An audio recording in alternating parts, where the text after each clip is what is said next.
Assalamualaikum warahmatullahi wabarakatuh. Salam sejahtera untuk kita semua.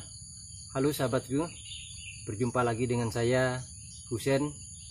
Nah, sahabat-sahabat, saya berharap agar sahabat semuanya tetap diberikan kekuatan dan kesehatan, dan usaha serta rezeki lancar, dan kita juga tetap dalam lindungan Allah Tuhan Yang Maha Esa, agar terhindar dari berbagai macam malapetaka, bala bahaya dan bencana dari mana dan apapun juga, termasuk dari wabah yang sedang melanda bangsa kita hari ini, yaitu wabah COVID-19, agar kita dapat beraktivitas sebagaimana biasanya.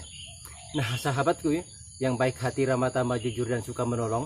Nah, dimana hari ini tema kita adalah 7 poin penting cara mencegah penyakit pada tanaman pisang, dimana nanti tanaman pisang kita dapat hidup, tumbuh dan berkembang dengan baik serta sehat. Nah, kalau tanaman kita sudah pertumbuhannya baik, sehat, dan berbuahnya juga akan lebih cepat, tandannya panjang, buahnya besar, ya, itu semuanya tergantung kepada pola dan sistem perawatan kita. Nah, karena tanaman pisang adalah merupakan salah satu jenis tanaman yang memiliki penyakit yang paling kompleks, maka untuk itu perlu langkah tindakan pencegahan. Sahabat tani, bahwa penyakit pisang, ya, penyebabnya itu pertama virus, yang kedua bakteri atau jamur. Nah, ketiga poin ini biasa perantaranya ada 4. Yang pertama adalah dari tanah, kemudian yang kedua dari air, yang ketiga bisa dari hama, cendawan, ya, kemudian yang keempat adalah dari alat pertanian. Nah, 7 poin yang akan kita bahas ini tentu tidak lepas dari 4 perantara tadi. Untuk itulah perlu kita antisipasi. Nah, sahabat tani, sebelum kita lanjutkan, mohon dukungannya, ya, bagi sahabat saya yang baru bergabung dengan channel ini, mohon dukungannya dengan menekan tombol like dan subscribe, ya, agar channel kita ini ke depan semakin maju dan berkembang. Dan juga jangan lupa tekan ikon lonceng notifikasinya, agar nanti sahabat-sahabat selalu terkoneksi, dan mendapatkan informasi konten-konten terbaru yang akan kami upload. Oke sahabat tani, langsung saja kita akan membahas satu persatu daripada 7 poin penting tadi. Yuk kita mulai. Yang pertama yaitu persiapan lubang tanam. Nah, karena salah satu daripada penyakit tanaman pisang, perantaranya adalah dari tanah. Nah, dalam pembuatan lubang tanam ini kita buat dengan berbentuk lingkaran, bisa juga berbentuk segi 40 cm, 40 panjangnya 40, lebarnya 40 cm, dan kedalamannya 40. Nah, kalau kita buat di lingkaran seperti ini, diameternya kita buat 40, kedalamannya 40, atau dibuat juga bisa juga dibuat 50 kali 50 kali 50. Atau kalau bundar seperti ini, diameternya 50, kemudian kedalamannya 50. Tinggal kita sesuaikan juga dengan besar bongkol yang akan kita tanam. Nah, sahabat tani, pada saat kita menggali lubang seperti ini, kita harus lakukan 2 minggu sampai 3 minggu sebelum kita melakukan proses penanaman, ya. Yang bagus 3 minggu, dan yang lebih lama lagi semakin bagus, biar lubang ini nanti akan terkena sinar matahari, sehingga kutu bakteri yang ada di dalam lubang ini dia akan mati. Dan yang lebih bagusnya lagi, kita melakukan pembakaran di dalam lubang ini. Sekam mentah kita bakar di dalamnya, atau daun bambu kering, nah, atau jerami. Nah, ini kita bakar di dalam lubang ini, tujuannya agar terjadinya pemanasan, kemudian bakteri, virus, ya, yang ada di dalam tanah ini bisa mati, sehingga lubang ini bisa steril, ya sahabat. Nah, yang saya anjurkan daun bambu kering atau dari sekam. Nah, itu lebih bagus karena kadar silikanya tinggi. Nah, kemudian setelah itu, sebelum kita lakukan proses penanaman, maka lubang ini, sahabat-sahabat, lubang ini harus kita tabur dengan dolomit atau kapur pertanian, ya, baik di dalam lubangnya, di dalam lubang itu maupun di sekitar sini. Kita tabur kapur dolomit. Kemudian setelah itu kita berikan pupuk dasar, ya, pupuk dasar baik pupuk kandang maupun pupuk kompos, ya, yang sudah difermentasi. Kita taruh di dalam, kemudian kita tutup, kita biarkan selama 1 minggu. Dan juga jangan lupa kita berikan juga mikroorganisme lokal, agen hayati, atau juga diberikan trichoderma. Nah, agen hayati ini berfungsi yang nantinya untuk melawan berbagai macam virus, bakteri atau penyakit yang ada di sini. Diajak agen hayati ini sebagai backingnya, ya, sebagai backingnya untuk melawan daripada penyakit-penyakit yang terjadi pada tanaman pisang kita. Nah, oke sahabat, itu yang pertama yang paling penting. Dan jangan sekali-kali kita buat lubang seperti ini langsung kita tanam, itu akan rawan. Poin kedua adalah memilih bibit pisang. Nah sahabat, tadi dalam kita menanam pisang, yang bagus itu adalah bibit dari kultur jaringan. Karena melalui proses sterilisasi yang begitu panjang, dia bisa dijamin bebas dari penyakit. Nah, kalaupun bukan dari kultur jaringan, kita bisa memilih bibit dari anakan, ya, anakan. Nah, kalau kita mengambil bibit dari anakan, ciri-ciri bibit yang bisa kita pergunakan, yang pertama, satu rumpun ini, contoh ini yang ada di depan kita ini, pohonnya dalam keadaan sehat, ya, pohonnya sehat. Kemudian anak yang kita pilih adalah anak berdaun pedang. Nah, ini sahabat-sahabat bisa lihat ini, ya. Inilah anakan yang berdaun pedang. Maaf, saya tunjukkan pakai tongkat sahabat-sahabat, karena ini pegang kamera sendiri. Ini, nah seperti inilah daun pedang sahabat-sahabat ini. Belum mekar besar seperti ini. Ini. Nah, jadi kita pilih yang anakan berdaun pedang. Kemudian batangnya kita lihat, kita pilih batang yang paling sehat. Nah, ini lihat dari bawah mengikuti batang utamanya nih, lancip ke atas. Nah, inilah ciri bibit yang paling bagus. Kemudian pada saat kita melakukan penggalian, sahabat-sahabat, ini juga harus hati-hati. Ini kita harus gali di sekitar sini, ya. Dan pada saat kita menggali, hati-hati, waspadai, jangan sampai ini dipaksa. Kalau batang ini dipaksa, ditarik ke kiri dan ke kanan, maka anakan pisang ini nanti susunan pelepah ini akan rusak. Kalau susunan pelepah ini rusak, termasuk juga batang bagian dalamnya, maka sudah dipastikan anak pisang yang kita tanam tidak akan hidup, karena batang ini nanti akan mati, ya. Kemudian dia akan keluar tunas lagi. Itu artinya bisa dibilang sudah gagal, karena kita butuh waktu lagi untuk menunggu sampai dia keluar tunas barunya. Nah, kemudian setelah kita melakukan proses ini, kita gali. Setelah kita gali, seluruh akar-akarnya harus kita bersihkan sampai sebersih-bersihnya. Jangan sampai ini kita gali langsung kita tanam, itu akan sangat rawan dengan penyakit. Nah, seperti ini, setelah kita gali kita bersihkan seperti ini sahabat-sahabat ini. Nah, ini kita bersihkan seluruh akar-akarnya, ya. Ini. Nah, kita menanamnya usahakan jangan anakan dewasa sahabat. Ini kebetulan kemarin ada rumpun yang harus kita pindah. Ini anakan dewasa. Kalau kita memilih anakan yang sudah dewasa, itu nanti hasilnya tidak akan maksimal, ya. Kenapa tidak maksimal? Karena pada saat kita gali, kita bersihkan akarnya sampai kita tunggu keluar akar baru, terjadinya kontak, sehingga perkembangan dan pertumbuhannya agak lambat. Maka kita mencari anakan yang berdaun pedang seperti ini sahabat-sahabat. Setelah kita bersihkan, kemudian kita biarkan selama 2 hari, jangan langsung ditanam, biar bekas-bekas sayatannya tadi bisa sembuh, ya, bisa kering. Kemudian setelah kering, kemudian kita rendam dengan pestisida atau fungisida. Carilah fungisida atau insektisida yang berbahan aktif atau racun sistemik, ya, biar nanti bibit ini pada saat kita rendam, ya, kemudian dia akan menyerap naik ke atas dan akan mengatasi berbagai macam penyakit yang ada. Nah, setelah kita rendam kurang lebih 10 menit sampai 15 menit. Kita angkat. Begitu kita angkat, kita keringkan terlebih dahulu. Setelah kering, baru kita masukkan ke dalam lubang tanam. Terus yang ketiga, yaitu pemupukan, sahabat. Nah, kalau sudah kita lakukan proses penanaman, kalau dia menggunakan anak kultur jaringan yang sudah di polybag, begitu kita tanamkan 1 bulan, sudah bisa kita lakukan pemupukan.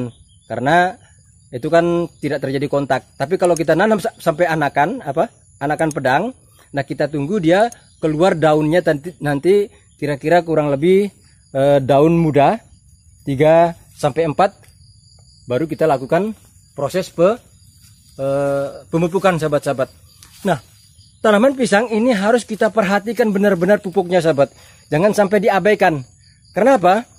Karena kalau kita memberikan nutrisi yang bagus, pupuk yang bagus, ya, maka nanti tanaman pisang kita sudah jelas barang tentu akan hidup, tumbuh dan berkembang dengan baik, sehingga daya tahannya menjadi kuat, sehingga penyakit kita, tanaman pisang kita tidak mudah terserang oleh penyakit. Nah, kalau tanaman pisang kita tidak pernah kita pupuk, kita biarkan saja, nah, kekurangan gizi, kekurangan unsur hara makro dan mikronya, ya, atau kekurangan nutrisi, maka dia akan gampang dan rentan terserang penyakit, sahabat-sahabat. Sama dengan kita manusia kan kalau nggak makan 1 hari, nggak makan minum, ya, gizinya kurang, otomatis daya tahan tubuhnya akan menurun, imunnya juga akan menurun. Begitu ada penyakit virus yang menyerang, ya, akan gampang. Dan demikian juga pisang, sahabat-sahabat. Kita harus memberikan nutrisi yang seimbang, ya, unsur hara makronya, mikronya, baik pada masa vegetatif maupun pada masa generatif. Kita harus melakukan pemupukan, ya, yang rutin, ya, sahabat-sahabat. Nah, itu poin yang ketiga. Poin yang keempat, sanitasi kebun. Nah, sahabat-sahabat, ini juga penting. Nah, kebun daripada tanaman pisang kita harus kita bersihkan, ya, sahabat-sahabat, ya. Kita bersihkan dari berbagai macam gulma atau rumput-rumput liar, ya. Karena kalau pisang kita biarkan banyak rumputnya, dampaknya apa, sahabat? Ya, dampaknya adalah yang pertama itu akan mengundang berbagai macam serangga, akan mengundang berbagai macam cendawan untuk hadir di area lahan kebun kita. Yang kedua, kalau rumputnya banyak, ya, maka nanti tanahnya akan menjadi lembab, ya. Kalau tanahnya lembab, itu juga akan mengakibatkan tempat berkembangnya penyakit. Kemudian yang selanjutnya yaitu dia akan menjadi kompetitor daripada tanaman kita, sahabat, ya, akan menjadi kompetitor, pesaing dalam merebut sari-sari makanan, sehingga mestinya bisa untuk makanan daripada tanaman kita, tapi malah justru berebutan dengan rumput-rumput tadi, sahabat-sahabat. Nah, kita lakukan pembersihan seperti ini. Kemudian yang selanjutnya adalah jarak tanamnya harus kita atur, ya. Jarak tanamnya kita atur, jarak tanam ideal, dan videonya juga sudah saya buat, sahabat-sahabat, untuk tanaman pisang, ya. Ya, sudah saya buat, nanti teman-teman bisa lihat di ujung layar video ini. Nanti akan saya tampilkan gambar thumbnailnya. Kalau teman-teman mau lihat juga yang lainnya, nanti saya tampilkan juga gambar playlistnya, ya, tentang bagaimana budidaya pisang, ya, biar sahabat-sahabat bisa paham semuanya. Nah, sahabat tani, kemudian di samping itu juga ini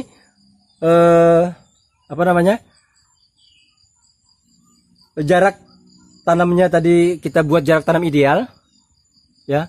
Kemudian kita buat zigzag seperti ini, ya. Agar tujuannya apa?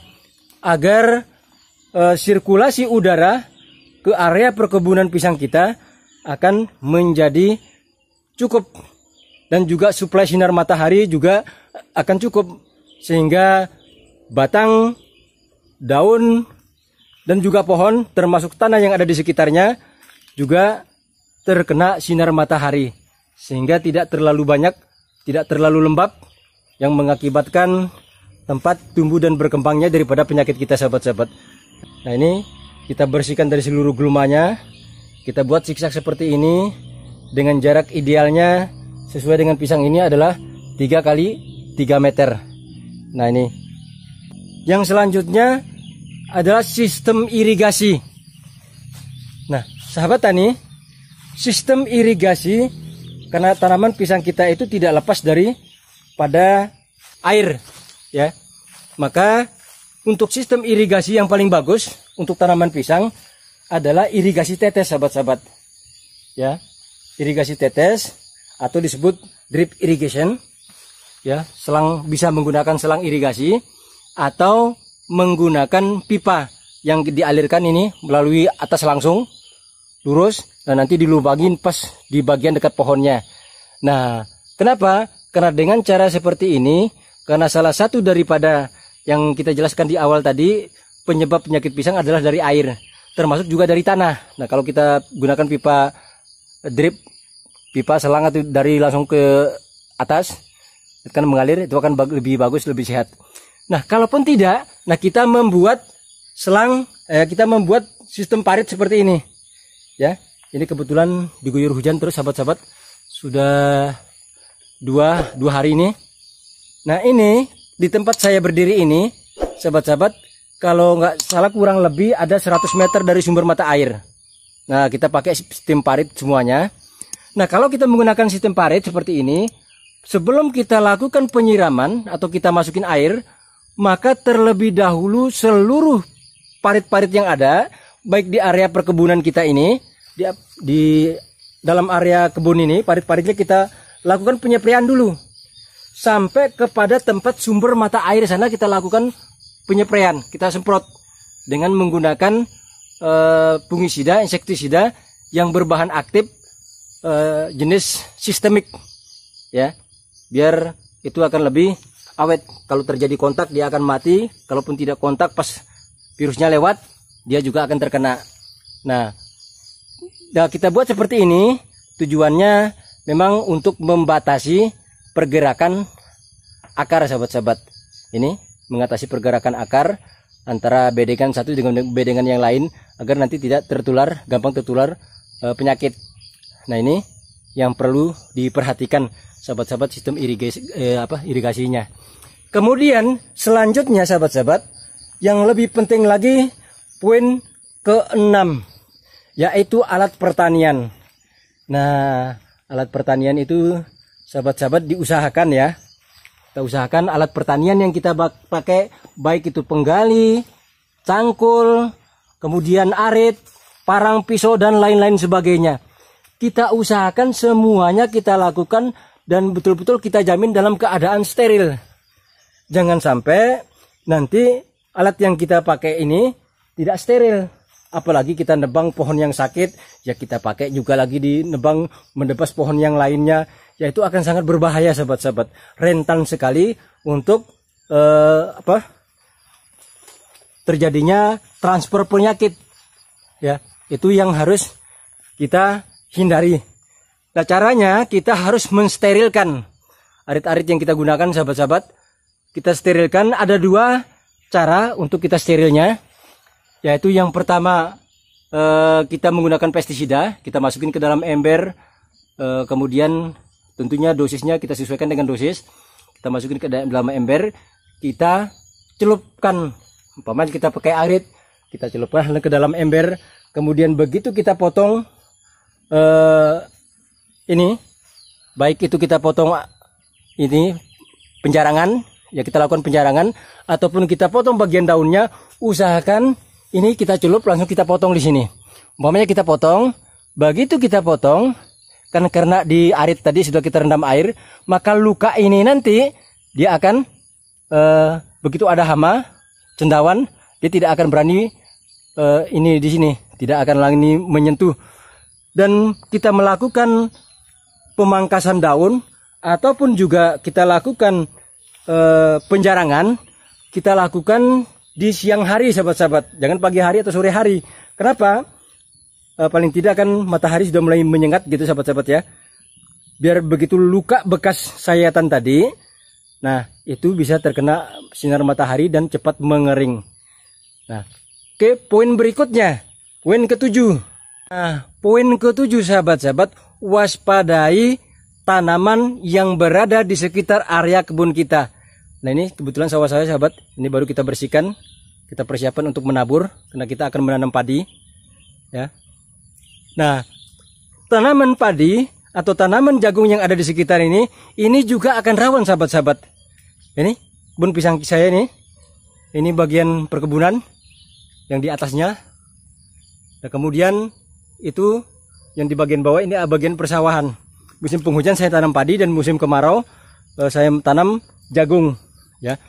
Nah, kalau kita berdekatan dengan kita menanam padi sahabat-sahabat atau jagung, ya, pada saat kita melakukan penyepraian pada tanaman padi atau jagung, maka kita harus terlebih dahulu melakukan penyepraian pada tanaman pisang kita. Sehingga begitu kita semprot nanti padinya atau jagungnya, jangan sampai malah penyakit tadi, cendawan tadi, justru akan pindah tempat ke tanaman pisang kita. Nah, lebih-lebih tanaman jagung sahabat-sahabat, ini paling diwaspadai ini. Tanaman jagung, karena jagung itu kan sirkulasi udaranya kurang, pohonnya rapat. Nah, kemudian rumput-rumput liar juga berkembangnya banyak, ya. Kemudian disitulah cendawan-cendawan tadi dan berbagai macam penyakit tadi dia akan berpindah kepada tanaman pisang kita. Nah, terutama jagung pada saat sudah mulai kering, jagung sudah mulai kering, sudah masuk kepada mendekati masa panen. Nah, itu biasanya serangga-serangga tadi akan pindah mencari ke tempat yang lebih hijau lagi. Nah, maka kita harus antisipasi dulu. Apalagi yang lebih parah laginya pada saat kita melakukan penebangan sahabat-sahabat. Saat kita melakukan penebangan, nah itu dia sudah jelas pasti dia akan pindah ke tanaman pisang kita. Nah, solusinya bagaimana? Sebelum pada saat kita melakukan penyemprotan di tanaman padi atau jagung tadi, maka kita harus melakukan penyepraian dulu pada tanaman pisang kita. Nah, kemudian kalau pada saat panen, kita harus umpamanya kita panennya besok, berarti hari ini kita sudah harus melakukan penyempraian pada tanaman pisang kita dengan menggunakan racun kontak dan racun sistemik. Ya, kalau kontak itu kalau ada penyakit dia langsung mati. Kalau sistemiknya secara sistematis dia akan meracuni batang daun daripada tanaman kita sehingga begitu serangga datang dia langsung terkena. Terutama serangga-serangga yang bersayap. Nah, kemudian baru besoknya kita panen untuk jagungnya. Jadi tanaman pisangnya sudah aman. Nah, sahabat tani, itulah tadi kita sudah jalan-jalan untuk menjawab 7 poin, ya, 7 poin penting cara mengatasi penyakit pada tanaman pisang. Maaf, cara mencegah penyakit pada tanaman pisang. Nah, sahabat-sahabat, semoga informasi ini bisa bermanfaat, ya, dalam rangka kita budidaya pisang, terutama sahabat-sahabatku yang pemula, ya, agar ini bisa menjadi prioritas dalam mengantisipasi agar sekali kita menanam tidak gagal, langsung sukses, ya, sahabat-sahabat. Nah, sahabat semua, itu saja perjumpaan kita kali ini, ya. Terima kasih sahabat-sahabat telah mengikuti saya, dan jangan lupa ya dukungannya dengan menekan tombol subscribe bagi yang belum subscribe, dan juga jangan lupa like, ya, dan juga tinggalkan pesan, kritik dan saran juga sangat kita butuhkan untuk masukan kita agar ke depan channel kita ini akan terus maju dan berkembang serta bermanfaat untuk sahabat-sahabat kita yang membutuhkan. Oke, itu saja. Terima kasih atas segala perhatiannya dan mohon maaf atas segala kekurangannya. Wassalamualaikum warahmatullahi wabarakatuh, dan salam sejahtera untuk kita semuanya.